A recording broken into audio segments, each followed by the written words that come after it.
Today's video is for the Christian woman who thinks she's not hearing from God.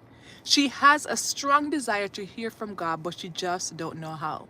I'll be sharing with you 3 ways to know that God is speaking to you.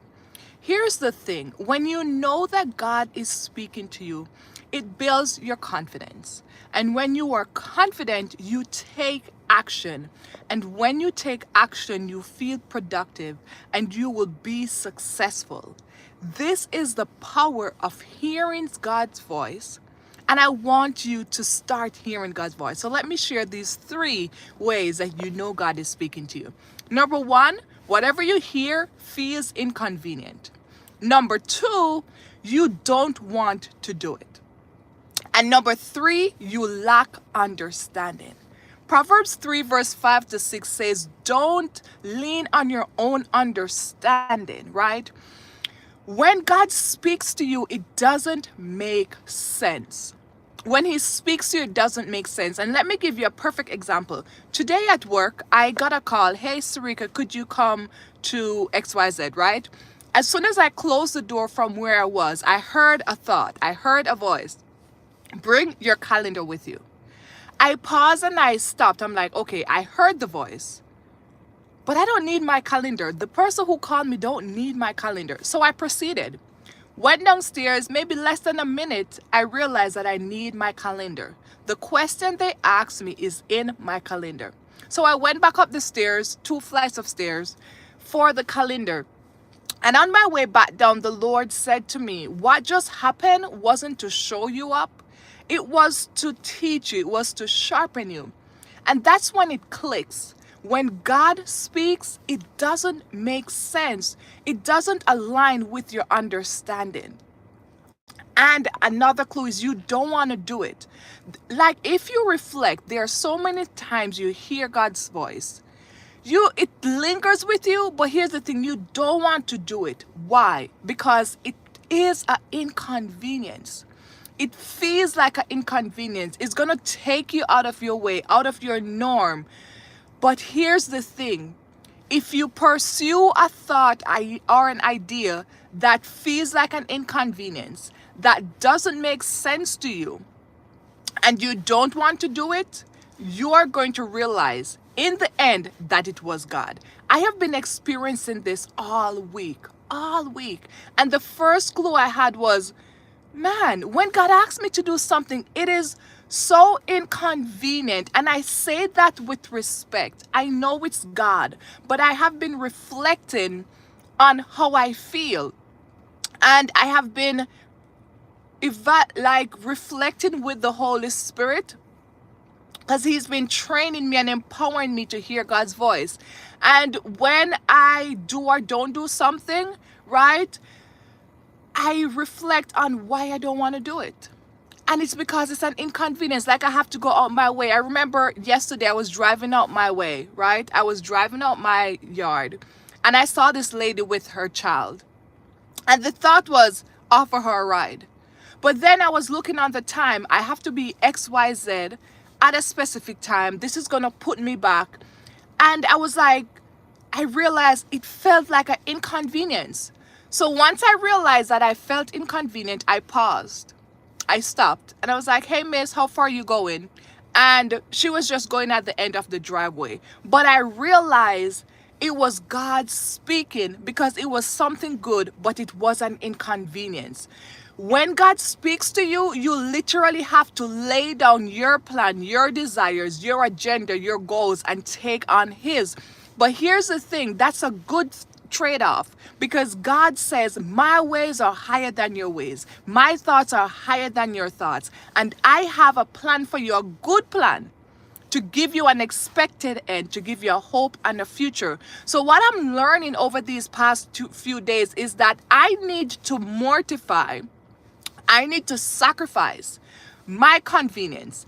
I need to sacrifice my agenda. I need to sacrifice what makes sense for me for God's plan, for God's directive, for God's instruction. Because at the end of the day, when you follow God, you are so at peace. You are so confident and it works out for your good.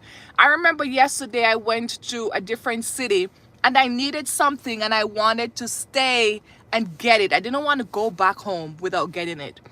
And I was stressed out. I was trying to not be stressed out. And while I was making a call, the Lord said to me, go to the location. And here's how I'm reflecting now. Here's how I know it was God. So I end up, like I had this knowing. At first, I wasn't going to go, but I wanted to ask them a question. So I ended up going. Not because I heard the thought say to go, but because I wanted to ask them a question. I pull up in the driveway. Less than a minute, I was making a call, an important call, and somebody from the location I was called me and say, hey, you can come and get this stuff.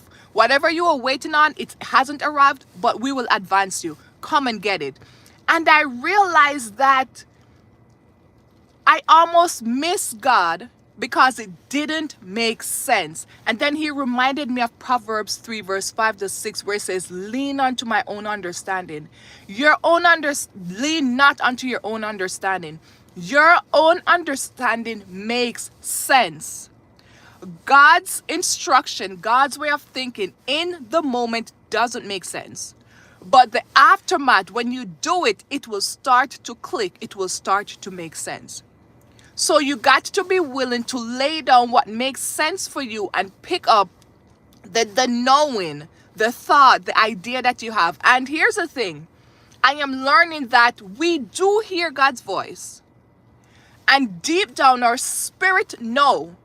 But here's how we end up not doing it, and then we feel like we didn't hear God's voice because it's an inconvenience. It doesn't make sense to you and you don't want to do it. So what I started to do when I have an idea, I was like, okay, I filter them through those stuff. Does it make sense? Do I want to do it? Right? Does it make sense? Do I want to do it? And whenever I filter through those, I end up doing it. Like, that's what I started to train myself, right? And it's an inconvenience. I was trying to remember the third one. Whenever I filter the idea or the prompting that I have through those three, and it ends up checking at least one box or all three. And then today I put it into practice. Today I was at an appointment and I had the idea to go visit a church sister of mine. And I was like, this feels so inconvenient, like it's going to take me out of my way. And then I was like, okay, filtered the three. Does it make sense? Do I want to do it? Is it an inconvenience? And it was an inconvenience. Not that I don't want to visit the person, but I thought it was going to take me out of my way. So once I checked that box, like, hey, this is inconvenient, I put in the location. Do you know it was 6 minutes away? It was 6 minutes away, and I started to laugh because I was reminded, lean not on your own understanding. My own understanding was saying it was out of my way. God's understanding, God's way is like, Sarika, you are so close to this person, do it now. This is how you get to walk in the beauty of God. This is how you get to experience God. This is how you get to walk with God. So I want to challenge you, when you have an idea, when you have a thought, when you have a feeling, an unction, a prompting, ask yourself, is this an inconvenience to me? Does this make sense to me? And do I want to do it? You are going to answer yes to all of them. Yes, it's an inconvenience because it's going to take me out of my way. I had something else planned. I don't want to do it. It doesn't make sense to you because you have your way of thinking. And guess what? Because it's an inconvenience and it doesn't make sense to you, you don't want to do it. That's the third qualifier to know when God is speaking to you. And this is tied up in Proverbs 3 verse 5 and 6. So I challenge you, practice this. One thing the Lord has been teaching me over the past month is how to build your belief. When you look at the word believed, it means to accept an opinion. When something is presented to you, you have two options. It's either you're going to accept it or you're going to reject it. I am presenting this to you. You have two options. Are you going to accept it or are you going to reject it? Here's a benefit. Here's the other end of each. When you accept it, you will start to experience God, because guess what? You will start to collect evidence of how God speaks. Then you will start to gain experience, and then you will become more confident with hearing God's voice. Say you reject what I'm saying, right? Say you reject it, you're going to remain the same.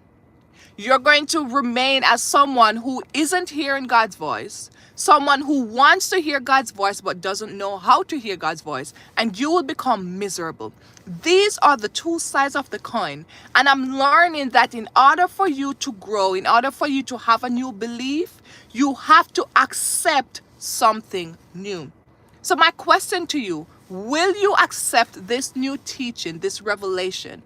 Or will you reject it?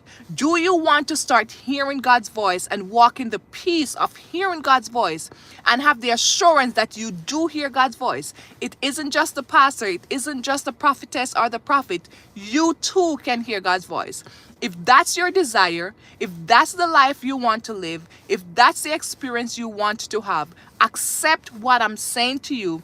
Put it into practice and watch God move in your life, and you become confident. You become someone who hears the voice of God and can easily discern when the adversary is talking to you versus when the Lord is talking to you. It's such a beautiful place to live in. Walking with God, hearing his voice, discerning that's the Lord's voice, and actually carrying out the idea, the prompting, is such a beautiful thing. I pray that you apply this to your life and that the joy of the Lord will start to be with you and be your strength. Because once you start to filter an idea, prompting through these three things, you will quickly identify that the Lord is speaking to you, and you will start to live a new, happy, and peaceful life. I'll see you in my next life.